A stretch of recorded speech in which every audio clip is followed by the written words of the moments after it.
외국인 친구와 함께 넷플릭스를 보기로 한 추추. 올드보이의 산낙지 먹방 장면을 보고 있으니 군침이 싹 도는데요.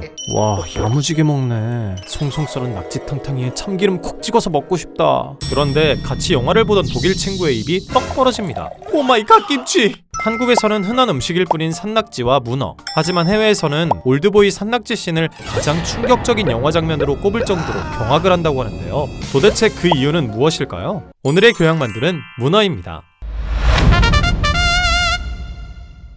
우리가 즐겨 먹는 문어는 알고 보면 충격적인 스펙의 소유자입니다. 먼저 지능이 매우 높은데요. 병 속에 가두면 병뚜껑을 열어 탈출하고 미로 속에 넣으면 돌아가는 길을 기억했다가 길을 찾기도 하죠. 또 도구를 사용할 줄 압니다. 코코넛이나 큰 조개 껍데기를 들고 다니다가 천적을 만나면 은신처로 사용하고요. 자신을 괴롭히는 상대에겐 돌을 던져 공격하기도 합니다. 도구를 다룰 수 있는 다른 동물은 원숭이나 돌고래, 까마귀 정도밖에 없다는 사실. 무척추 동물 중엔 문어가 유일하죠. 또한 문어는 먹잇감마다 전략을 다르게 짜 사냥합니다. 개를 사냥할 땐 낙하산처럼 위에서 덮쳐버리고, 새우를 잡을 때는 한 팔을 꿈틀거려 주위를 끈 후 다른 팔로 새우 꼬리를 낚아채는 방식을 씁니다. 심지어 최근엔 문어가 꿈을 꾼다는 가설이 제기되기도 했습니다. 과학자들이 문어 29마리를 대상으로 자는 동안 문어의 자세와 뇌의 변화를 관찰했는데요. 잠든 문어의 뇌파는 마치 인간처럼 렘수면과 논렘수면을 반복했습니다. 그리고 렘수면 중일 땐 마치 꿈을 꾸는 것처럼 몸의 색과 무늬가 끊임없이 바뀌었죠. 반면 깊은 수면에 빠져들면 주위에서 아무리 어그로를 끌어도 별 반응을 하지 않았습니다.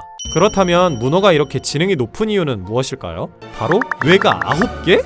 문어의 뉴런 개수는 약 5억 개로 개나 토끼와 비슷한 수준입니다. 일반적으로 뉴런은 동물들의 뇌에 주로 분포되어 있죠. 그런데 문어의 뉴런은 다리와 몸에도 분포되어 있습니다. 따라서 각각의 다리가 색과 빛, 맛을 독자적으로 느끼고 판단할 수 있죠. 또한 뇌의 통제 없이도 자발적으로 움직일 수 있는데요.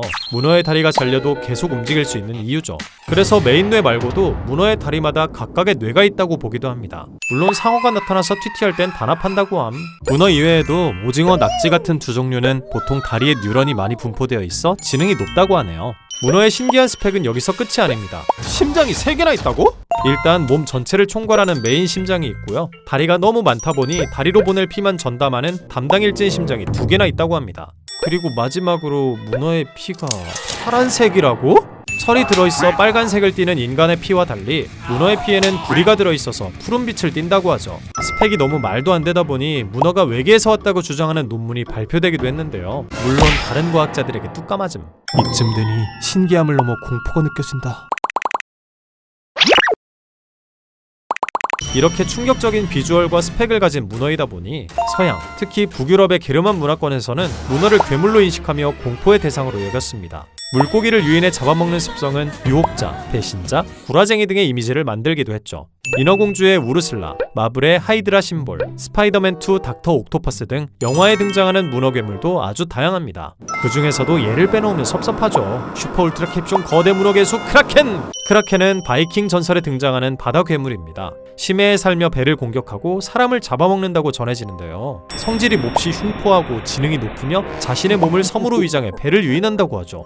책 해저 이말리, 캐리비안의 해적 등 다양한 작품에서 최종 보스로 다뤄질 정도로 두려움의 대상이기도 합니다. 그렇다면 크라켄은 처음부터 문어 괴물이었을까요? 정답은 X! 북유럽의 바이킹이 이름을 날리던 시절 이유를 알 수 없이 좌초되는 배들이 너무 많았는데요. 이때 두려움에 떨던 사람들이 크라켄이라는 미지의 존재를 만들어낸 게 아닐까 추측하고 있습니다. 처음부터 문어나 오징어로 그려진 건 아니고요. 계속 미지의 존재로만 전해지다가 19세기 초부터 거대 두 종류로 묘사되기 시작했죠. 특히 대왕 오징어는 깊은 심해에 살아서 원래는 보기가 힘들지만 바닷가 근처로 사체가 떠내려오는 경우가 가끔 있었는데요. 댐! 어떻게 이런 개 큰 생물체가 이거 크라켄 아니야? 라고 생각해 크라켄의 이미지가 굳어졌다는 설이 유력합니다. 아무래도 대왕 오징어의 사이즈가 최대 18m까지도 발견되었다 보니 그 시절 서양인들이 보기엔 쫄릴 수밖에 없지 않았나 싶습니다. 한국이었으면 개꿀 공짜 점심이라고 잔치를 벌였을 텐데 말이죠. 그렇다면 왜 서양인들은 이런 거대 오징어를 한입 잡숴볼 생각은 하지 않은 걸까요? 답은 간단합니다. 성경 유대교 교리에 비늘 없는 물고기는 먹지 마셈 이라고 박혀있었기 때문이죠. 서양인들에겐 성경에서 금지한 괴생명체를 먹는다는 발상 자체가 생소했으니까요. 먹더라도 꼭 익혀서 먹었죠. 오늘의 먹방은 산낙지, 잘 먹겠습니다. 그래서 이런 먹방이 외국인들에게 충격적일 수밖에 없었습니다. 해당 장면이 당연히 CG인 줄 알았다는 반응도 많았죠. 얼마나 충격이었는지 킹콩 대 크라켄 영화인 콩 스컬 아일랜드에서 이 장면이 오마주되기도 했습니다. 뭐 바다 괴물? 뭔 소리여? 한편 동양권 사람들에게 문어는 전혀 다른 이미지였습니다. 일단 문어 하면 우리 한국인들은 무조건 반사로 군침부터 흐르는데요. 문어는 무려 선비의 동물이었다는 사실. 문어의 문은 그럴 문자를 쓰는데요. 먹물을 가지고 있기 때문에 이런 이름이 붙었다는 설이 유력합니다. 또 문어는 바다의 가장 낮은 곳에 몸을 숨기는 습성이 있는데요. 겸손하고 겸양의 뜻을 담고 있다고 여겨 갓선비들에게 사랑받았죠. 암컷 문어의 경우 알을 낳으면 부화할 때까지 새끼의 곁을 지키다가 굶어 죽는 습성 때문에 대를 중요시 여기는 유교 문화와 연결시키기도 했습니다. 그래서 선비의 고장 안동, 영남 지역에서는 제사나 잔치상에 문어를 빼놓지 않고 올렸다고. 심지어 안동은 문어가 나는 지역이 아니었는데도 말이죠. 문어 사랑 지독하다 지독해. 문어가 맛도 좋고 몸에도 좋다는 걸 깨달은 조선 사람들은 문어를 약용으로도 사용했습니다. 하지만 아무나 먹을 수 있는 건 아니었는데요. 냉장고도 수조도 없던 옛날 문어는 보관이 어려웠기 때문에 고급 음식으로 취급되었습니다. 건문어는 중국의 진상품으로 바쳐지기도 했고요. 너무 귀해서 뇌물로도 주고받을 정도였죠. 세종 14년엔 문어 뇌물 사건으로 골머리를 앓기도 했습니다. 강원도 고성수령이 비리 문제로 탈탈 털리던 중 대사원에게 문어 2마리를 뇌물로 찔러줬다고 자백해버린 건데요. 대사원은 그게 뭔 개소리임, 그런 거 안 받았음! 이라고 주장했죠. 엥? 문어 2마리 가지고 왜 난리냐? 싶지만 조선의 대사원은 지금으로 치면 검찰총장이나 마찬가지였습니다. 뇌물 문제에 예민할 수밖에 없었죠. 세종도 대사원을 좌천시킬지 말지 고민이 많았는데요. 조사 결과 무죄가 나왔지만 대사원은 무리를 일으켜 쏘리합니다는 입장을 밝히고 스스로 사직을 청하며 사건이 일단락되었죠.